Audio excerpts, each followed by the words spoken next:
The Roundtabl is here. Former House Speaker and CNN's Crossfire co-host Newt Gingrich, Democratic strategist Donna Brazile, Bill Kristol, editor of the Weekly Standard, and my friend Alicia Menendez, host of AM Tonight on our sister network Fusion. Thank you all for joining us. I want to start with the big Supreme Court decision on campaign finance, erasing the overall limit on how much people can give during a campaign cycle. Donna, I know you think this is a really big deal. Tell me why.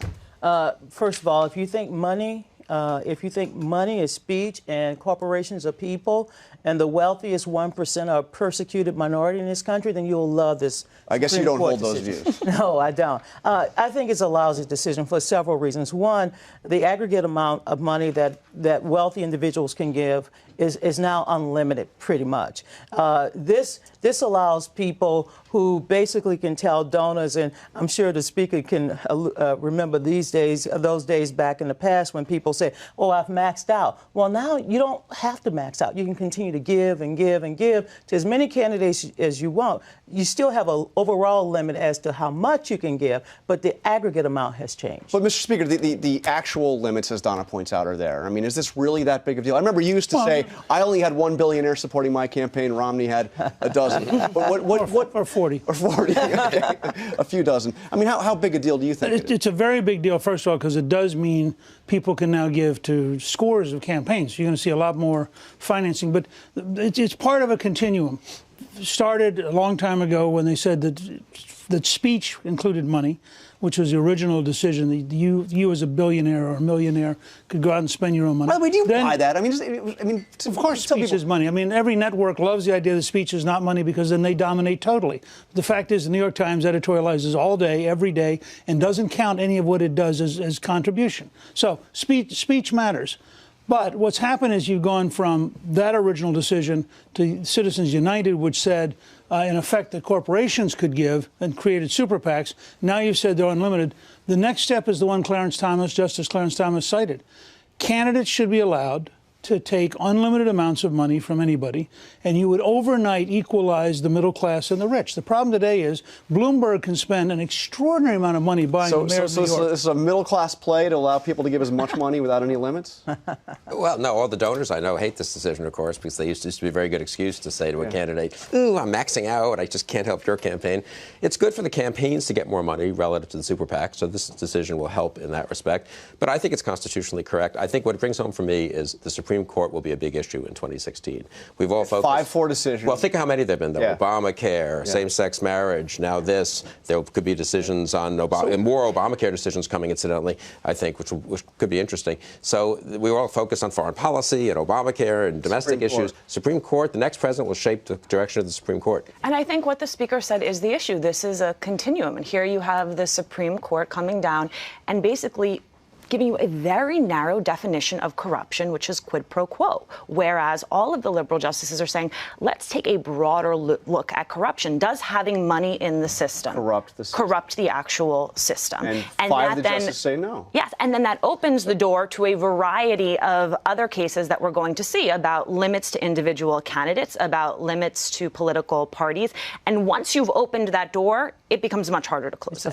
So Don, I want to ask you, the New York Times reported on Friday that Nancy Pelosi's fundraisers are already out in force, trying to take advantage of this ruling, hitting up donors who have maxed out, say, give more.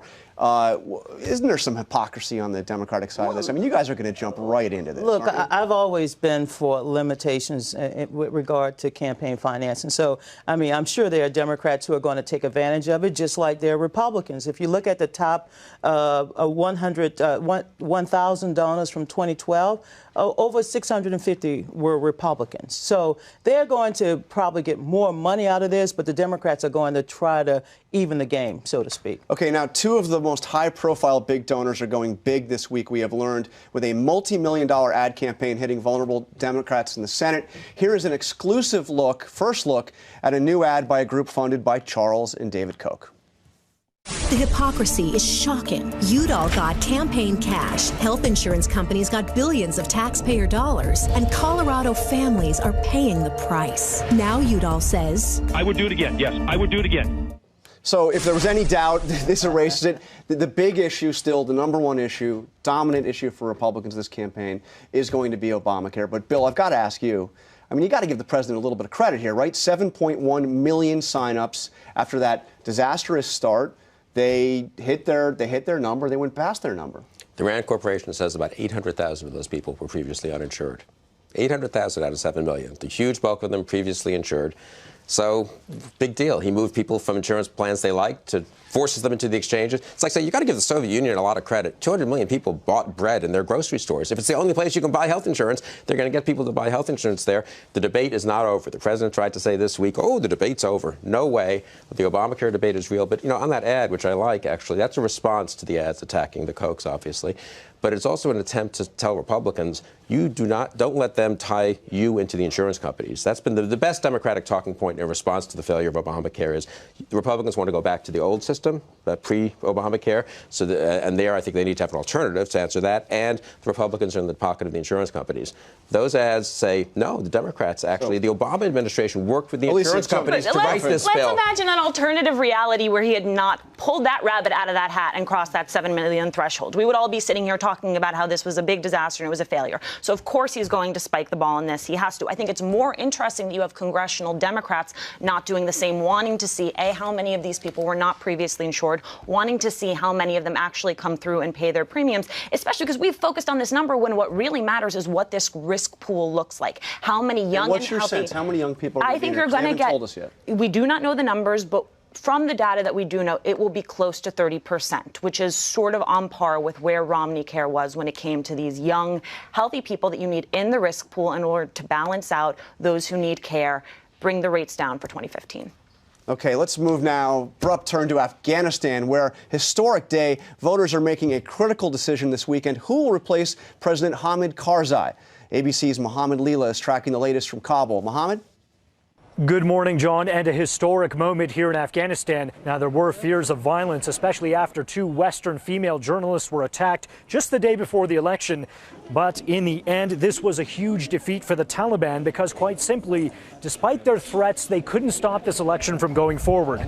Key in all of this for the United States, unlike President Hamid Karzai, the 3 leading candidates all say they want American troops to stay in this country.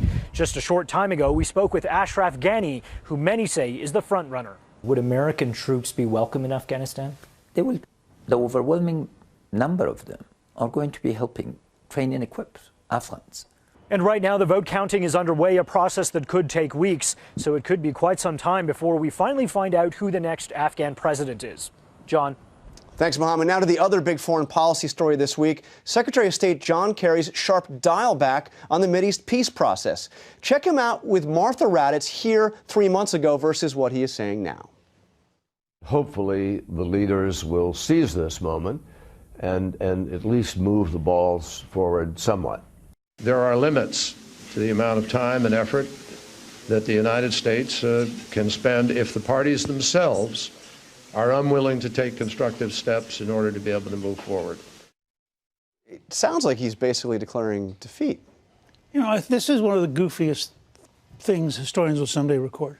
You have the leader of the Palestinian organization saying in Arabic, we're never going to recognize a Jewish state, period.